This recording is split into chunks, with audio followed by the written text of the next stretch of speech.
নামি দামি রেস্টুরেন্টের খাবার কত সহজে আমরা একদম নামমাত্র খরচে বাড়িতে বানিয়ে নিতে পারি, যেটার জন্য রেস্টুরেন্টে যেতে হবে না, আর বাড়ির পুরো ফ্যামিলি মিলে আমরা কিন্তু এনজয় করতে পারবো।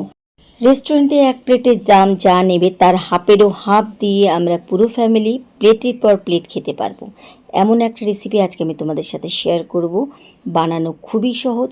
রেসিপিটা ভালো করে ফলো করলে তোমরাও একদম রেস্টুরেন্টের মতন এই রেসিপিটা বানিয়ে নিতে পারবে। আজকে আমি তৈরি করে দেখাবো চিকেন মাঞ্চুরিয়ানের রেসিপি। খুব সহজ রেসিপি, দেখে নাও।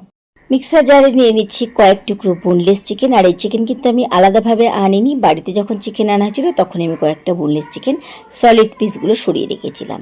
এর মধ্যে দিয়ে দিচ্ছি 1 ইঞ্চির মতন আদার টুকরো, আর দিচ্ছি 10 থেকে 12 কোয়া রসুন, সাথে দিচ্ছি স্বাদ মতন 1 চামচ নুন, আর দিচ্ছি কয়েকটা কাঁচা লঙ্কা, দিচ্ছি সয়া সস 1 চামচ। খুব ভালোভাবে গ্রাইন্ডারে বেটে নিয়েছি।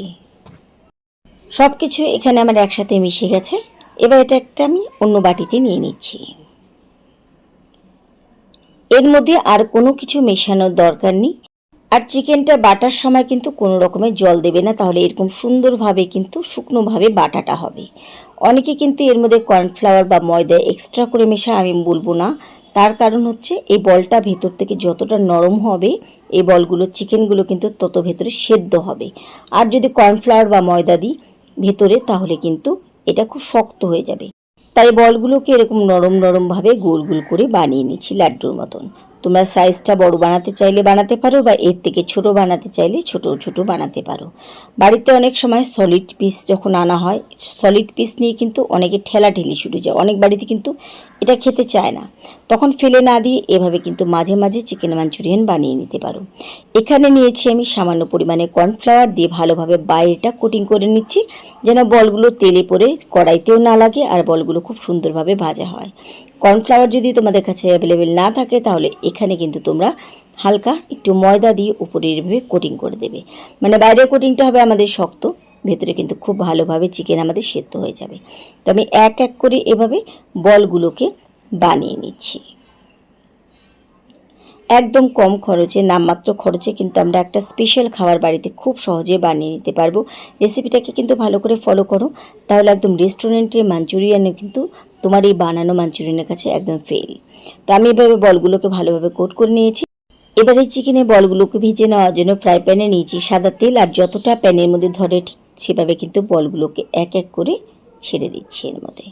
তোমরা চাইলে স্ন্যাক্স হিসেবে ইভিনিংয়ে কিন্তু এই বলগুলো ভেজে শুধু শুধু খেতে পারো। ফ্লেম কিন্তু এখন একটু মিডিয়াম করে দিতে হবে, মিডিয়াম টু লোয়ের মাঝে রাখতে হবে। তার কারণ যদি আমরা তাড়াহুড়ো করে হাই ফ্লেমে ভাজি, তাহলে কিন্তু বলগুলো উপর থেকে তাড়াতাড়ি লাল হয়ে যাবে, ভেতরে কিন্তু চিকেন কাঁচা থাকবে, একটা গন্ধ বেরোবে। সেজন্য কিন্তু ফ্লেমটাকে এখন কমিয়ে দিয়ে ভালোভাবে দু পিঠে যতক্ষণে বলগুলো একটু কড়াভাবে ভাজা না হচ্ছে, ততক্ষণ কিন্তু উল্টে পাল্টে 3 থেকে 4 মিনিটের মতন বলগুলোকে ভেজে নিতে হবে। এতে বলগুলো এত ভালো ভেতরে সেদ্ধ হবে যে তোমরা কিন্তু এটা মাঞ্চুরিয়ান যদি না বানাতে চাও, না বানিয়ে শুধু এই বলগুলোকে কিন্তু সস দিয়ে খেতে পারো। তো বলগুলোকে আমি ভালোভাবে দু পিঠে উল্টে পাল্টে 3 থেকে 4 মিনিটের মতন এখানে ভেজে নিয়েছি। বলগুলো উপরে দেখো কি সুন্দর কড়া হয়েছে বলে কিন্তু একটা বলও আমার এখানে ভেঙে যাচ্ছে না, আর ভেতরে কিন্তু একদম নরম থাকবে, শুধু চিকেনই পাবে। এবার এই বলগুলোকে আমি তেল থেকে তুলে নিচ্ছি। যে যতটুকু তেল আমরা দিয়েছিলাম এই তেলেই কিন্তু আমাদের হয়ে যাবে। যদি তোমাদের মনে হয় যে তেলটা কমাবে, তাহলে কমিয়ে রাখতে পারো। এবার ওই তেলের মধ্যে দিয়ে দিলাম প্রথমে 5-6 কোয়া রসুনের কুচি, দিচ্ছি সাথে সামান্য পরিমাণে আদা কুচি। রসুন কুচি আর আদা কুচি 1 মিনিটের মতো ভেজে নিয়ে এবার দিয়ে দিলাম কয়েকটা কাঁচা লঙ্কা কুচি, সাথে দিচ্ছি পেঁয়াজ কুচি। আমি এখানে একটা মাঝারি সাইজের পেঁয়াজের কুচি দিয়েছি। এবার ভালোভাবে সব কিছু একসাথে 2 মিনিটের মতো ভাজবো, কোনোটাই কিন্তু বেশি ভাজা এখানে যাবে না। ভাজা হয়ে গেছে। এবার এর মধ্যে দিয়ে দিচ্ছি টমেটো কেচাপ বা টমেটো সস, সাথে দিচ্ছি সয়া সস 1 টেবিল চামচের মতন, দিচ্ছি সাথে ভিনিগারের জায়গায় কিন্তু তোমরা এখানে লেবুর রস দিতে পারো। দিয়ে দিলাম সামান্য পরিমাণে চিনি। আমি কিন্তু আর এর মধ্যে নুন দিচ্ছি না, কারণ সয়া সস নুনতা। তবে বলবো রান্নাটা করার পরে কিন্তু এটা হতে হতে একটু টেস্ট করে নেবে, হয়তো নুনের প্রয়োজন হতে পারে, তখন কিন্তু তোমরা সয়া সসের জায়গায় এখানে নুন দিতে পারো। তো ভালোভাবে সসের সঙ্গে মিশিয়ে নিয়েছি। এবার দিয়ে দিলাম কর্নফ্লাওয়ার। আমি এখানে 1 চামচ কর্নফ্লাওয়ার সামান্য পরিমাণে একটু জলে গুলে এভাবে দিয়ে দিলাম।